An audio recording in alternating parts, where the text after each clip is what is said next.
अभी मैं हरियाणा के सोनीपत ज़िला में हूँ और मैं इसी रास्ते से कहीं जा रहा था, तब तक रास्ते में एक बड़ा गौशाला दिख गया। ये गौशाला के बारे में जब मेरे साथ जो लोग थे उनसे जानना चाहा तो उन्होंने बताया कि ये सरकारी गौशाला नहीं है। इसमें उन गायों का इलाज होता है जिनका पैर टूट जाता है या कुछ हो जाता है या बीमार हो जाती हैं, उन सभी गायों का इलाज होता है और फ्री ऑफ कॉस्ट इलाज होता है। और ये गौशाला जो है यहीं के एक व्यक्ति चलाते हैं और रास्ते में या पूरे हरियाणा में या इस एरिया के आसपास में किसी भी गाय को कहीं भी कुछ भी होता है, लोग फ़ोन करते हैं, इनकी गाड़ी जाती है, गाय को लेके आती है। देखिए पैर टूटा हुआ है, देखिए यहाँ पे इलाज हुआ है, देखिए यहाँ पे गाय का पैर टूटा हुआ है और सभी गायों को यहाँ पे लाया जाता है और इलाज किया जाता है। यहाँ पे देख सकते हैं एक अभी से ये कहाँ से लेके आए हैं अभी आप लोग? बाहर से हाँ। जो कहाँ से? चटाना गांव से। कितना देर पहले? अभी 10 मिनट पहले। 10 मिनट पहले। और यहाँ पे भाई साहब हैं। सबसे पहले आपका नाम पूछना चाहूँगा मैं। मेरा नाम मंजीत कहते हैं जी। मंजीत जी। अच्छा, आप करते क्या हैं? मैं पेशे से तो ठेकेदार हूँ और ये खाली टाइम पे गौ सेवा में लगा रहता हूँ जी। गौ सेवा में लगे रहते हैं। अच्छा, इस गौशाला को कैसे चलाते हैं आप? इस गौशाला को कुछ भाइयों का सहयोग है, यहाँ पे कोई चारा डाल देता है, कुछ दवाइयाँ भिजवा देते हैं, कुछ निकलते बढ़ते लोग कुछ पैसे भी दे जाते हैं, बाकी बचा हुआ खर्चा मैं अपने निजी कोष से लगा देता हूँ। अच्छा, सरकार से किसी प्रकार का मदद? नहीं, हमने कोई मदद आज तक नहीं मिली और न हम लेना चाहते ऐसी मदद जिनको गौओं के प्रति जरा सा भी रहम नहीं है। हमें ऐसी मदद की जरूरत नहीं। कह सकते हैं गौओं के प्रति जरा सा रहम नहीं है, क्योंकि ये सरकार जो है ना गाय पे ही राजनीति करती है। सुन लो अब गाय की राजनीति। इस शहर में आप सर्वे कर लो, आज के दिन लगभग 2000 गोवंश सड़कों पे धक्के खाता फिर रहा है इस शहर के अंदर। और रात के समय जब गाड़ी वालों को दिखाई नहीं देते तो एक्सीडेंट भी होते हैं और एक्सीडेंट होने के बाद उनकी ये हालत होती है, आप देख लो ये पड़े हुए। अच्छा, ये बताइए कि ये सोनीपत में कितना गौशाला चल रहा है? सोनीपत में लगभग 21 गौशालाएं हैं और वो भी भरी हुई हैं। वो लोग भी बहुत परेशान हैं, गौशाला वाले भी, उनके पास भी जगह नहीं है गाय रखने के लिए। और मतलब कि सोनीपत एक ज़िला है हरियाणा का, उसमें 21 गौशाला है और वो भी भरी हुई है और उसमें भी जगह नहीं है, क्योंकि हरियाणा और पंजाब में सबसे ज़्यादा लोगों के पास मवेशी है। अच्छा, वैसे लोगों को क्या कहना चाहते हैं जो सरकारी नंदीशाला यहाँ पे है, सरकार ने बनाई थी 3-4 साल पहले, वो भी भरी हुई हैं। वहाँ पे मैंने जाके तो देखा नहीं है, लेकिन अखबार में परसों 4-5 दिन पहले आया था कि वहाँ भी 2100 गोवंश है, उनके अंदर भी जगह नहीं है गाय रखने के लिए। अच्छा, सरकार एक गाय के लिए कितना खर्चा करता है? अखबार में तो दिखा रहे थे कि 85 पैसे एक गाय का खर्चा है एक दिन का। हाँ, और मेरे को पता नहीं क्या कर रहे हैं सरकार, क्या दे रही है, लेकिन अखबार में जो मैंने पढ़ी थी 4 दिन पहले, वो 85 पैसे खर्चा दे रही है सरकार उन गौशालाओं को। अच्छा, और एक गाय के लिए कितना खर्चा आ जाता है? लगभग एक गाय का 100 रुपया खर्चा रोजाना का है और 85 पैसे सरकार दे रही है। वो दे रही है, आप देख लो अखबारों में पढ़ा हुआ है। यानी 0.85% जो है ना सरकार कर रही है, बाकी आपको 99.15% खुद करना है। अच्छा, ये गाय के प्रति इतना सम्मान प्यार कैसे, कब से?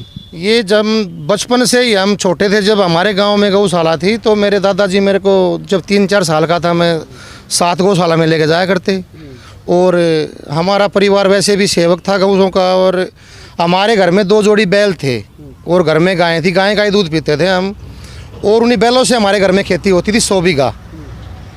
तो हमें ये पता था कि हम जब इतने बड़े जवान हुए थे इन गायों की और बैलों की खेती से ही, उन्हीं के खून पसीने की कमाई से हम इतने बड़े यहाँ तक पहुँचे हैं। अच्छा, ये सभी गाड़ी आपकी है?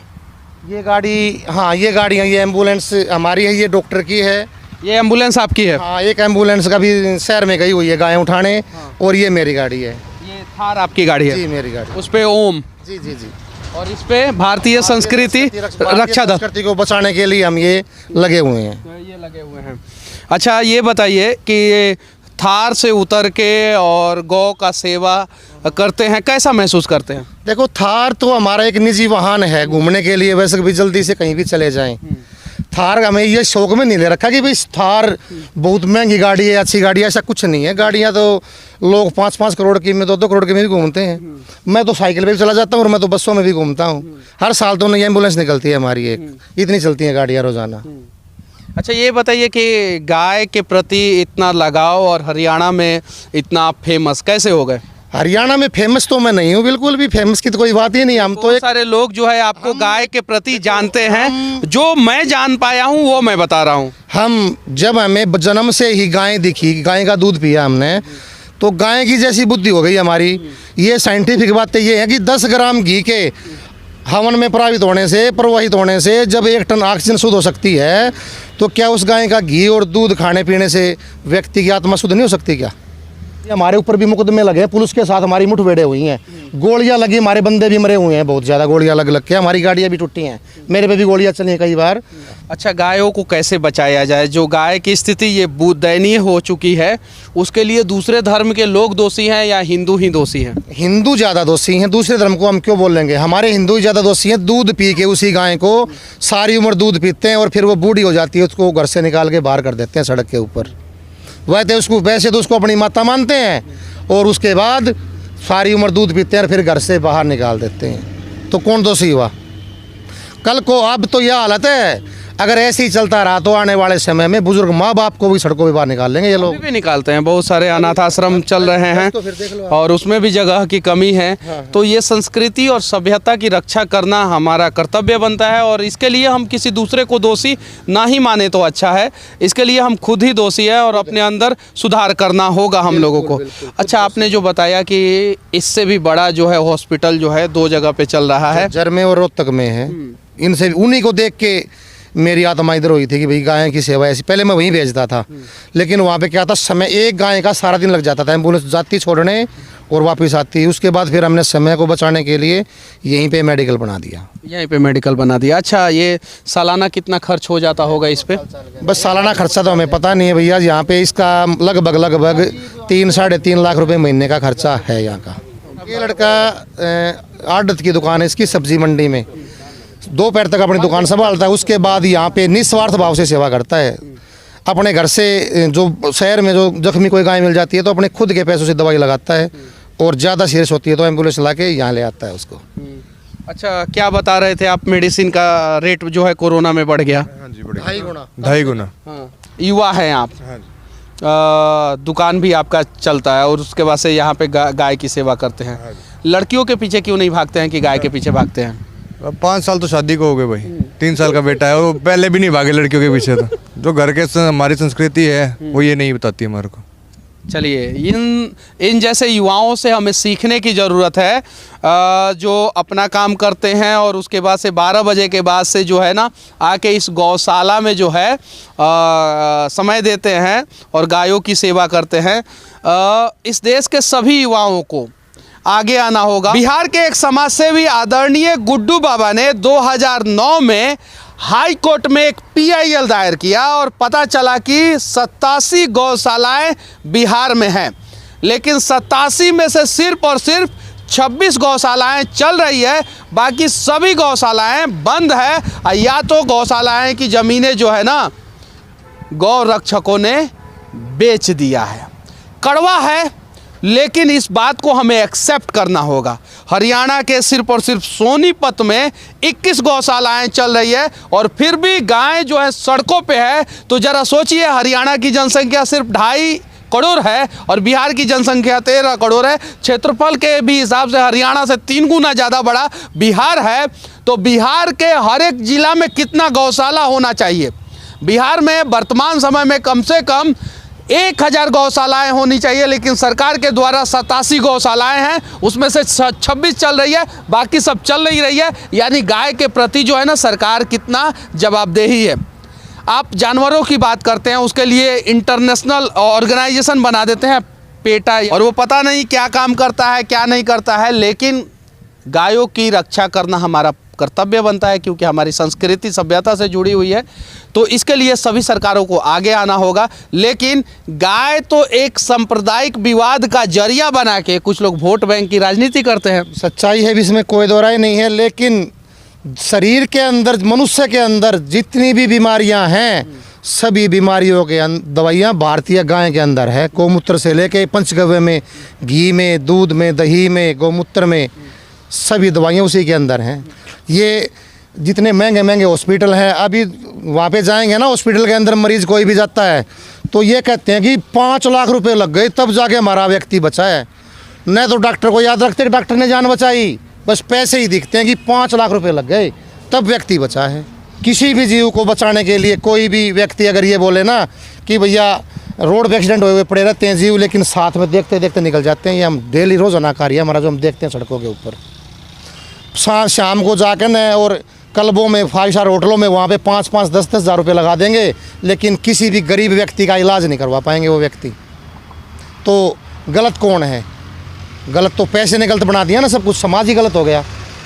चलिए हम प्रयास करेंगे कि इस प्रकार की जितनी भी गौशालाएं हैं उसमें लोग जो है मदद करने का प्रयास करें, और हम इन सब चीज़ों को लगातार दिखाते रहेंगे, और हमसे भी जितना हो सकेगा हम उतना मदद करने का प्रयास करेंगे। बाकी हरियाणा के इस गौशाला को देख के हमें बहुत अच्छा लगा, और इस देश के सामाजिक कार्यकर्ताओं से विनती करना चाहता हूं कि आप किसी भी पार्टी के कार्यकर्ता क्यों न हो, जब पार्टी के नाम पे आप संगठन बना सकते हैं तो भारतीय संस्कृति की रक्षा करने के लिए पशुओं के लिए भी एक संगठन बनाएं, और हर जगह कम से कम 1-2 गौशाला जो है सामाजिक संगठनों के द्वारा चालू हो। अगर पूरे हरियाणा के अंदर जो हरियाणा की गोचर भूमि है, गोचरान भूमि है, एक गांव में 600 एकड़ ज़मीन पड़ी हुई है। किसी गांव में 10 एकड़ है तो किसी में 600 एकड़ है, किसी में 300 एकड़ है। पहले वाली सरकार थी उसने तो उस पर प्लॉट काट काट के लोगों को प्लॉट दे दिए। गायों की ज़मीन के ऊपर गाय कहाँ जाएंगी? बस अब इस सरकार ने पता नहीं क्या किया हमने, लेकिन वो ज़मीनें आधी से ज़्यादा कब्जा हो चुका उन गायों की ज़मीनों के ऊपर। कहाँ जाएंगी गाय? कागज़ों में तो गोचरान भूमि है, लेकिन वो अगर धरातल पे जाके देखोगे तो वो ज़मीन है ही नहीं। शायद यही सबसे बड़ा कारण है कि ज़मीन माफियाओं ने, तस्करों ने गाय का हक मारने के लिए जो है ना गाय को ही मारना शुरू कर दिया। अभी हम गौशाला के मेडिकल स्टोर में आ चुके हैं, और ये गौशाला का मेडिकल स्टोर है। यहाँ पे आप देख सकते हैं अनेकों प्रकार की दवाइयाँ हैं, पूरा भरा हुआ है ये सभी चीज़ें आप देखिए, और इधर भी बहुत सारी चीज़ें हैं। एंटीबायोटिक जिसकी बहुत ज़्यादा डिमांड है, घायल जख्मों के अंदर जो लगाते हैं, DCR कहते हैं उसको, उसका रेट 17-18 रुपये 3 साल पहले था, जो आज 52-53 रुपये का गिरता है। अंदाज लगा लो आप कितने रुपए का हो गया वो। मतलब 3 साल के अंदर 2.5 से 3 गुना रेट जो है ना वो भी मेडिसिन का बढ़ गया। मेडिसिन का बिल्कुल बढ़ चुका है, इसमें कोई दो राय नहीं है। वो 3 साल पहले का रिकॉर्ड उठा लो और आज का रिकॉर्ड उठा लो आप। अच्छा, ये सब दवा जो है ये सब कहाँ से आता है? ये मेडिकल स्टोर से और ख़रीद के लेके आते हैं हम लोग। वहाँ से 2-3 डीलर हैं यहाँ पे जो होलसेलर के हैं। एक तो दुर्गा फार्मा है, दूसरी कहाँ है, कौन सी है डॉक्टर साहब? डॉक्टर को ज़्यादा पता है उनका। तो वहाँ से लेके आते हैं, उनको कैश पेमेंट करते हैं। और दिल्ली से भी? हाँ, दिल्ली भगीरथ पैलेस से भी आती हैं दवाइयाँ, वहाँ से आती है। देखिए, अगर दृढ़ इच्छा शक्ति हो ना तो आप अनेकों गायों को बचा के जो है ना मोक्ष यहीं पे पा सकते हैं, और दृढ़ इच्छा शक्ति नहीं हो ना तो फिर पैसे के पीछे भाग सकते हैं। महंगी गाड़ियाँ, महंगा घर, अच्छा परिवार, लेकिन आप अच्छा समाज का कल्पना, अच्छा बुद्धि का कल्पना, अच्छा धर्म का कल्पना तभी कर सकते हैं जब आप उसके लिए कुछ अच्छा करें।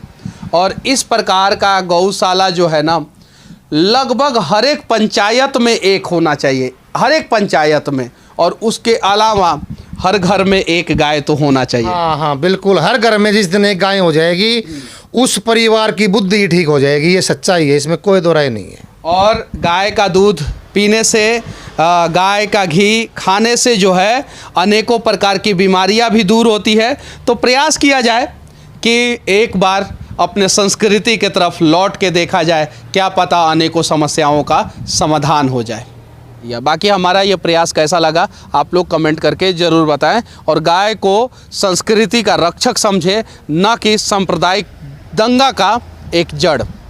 बाकी इस देश के किसी भी कोने में रहूँगा, सीने में सिर्फ भारत धड़कता है, इसलिए हर वीडियो के आखिरी में सिर्फ एक ही शब्द कहूँगा, जय हिंद।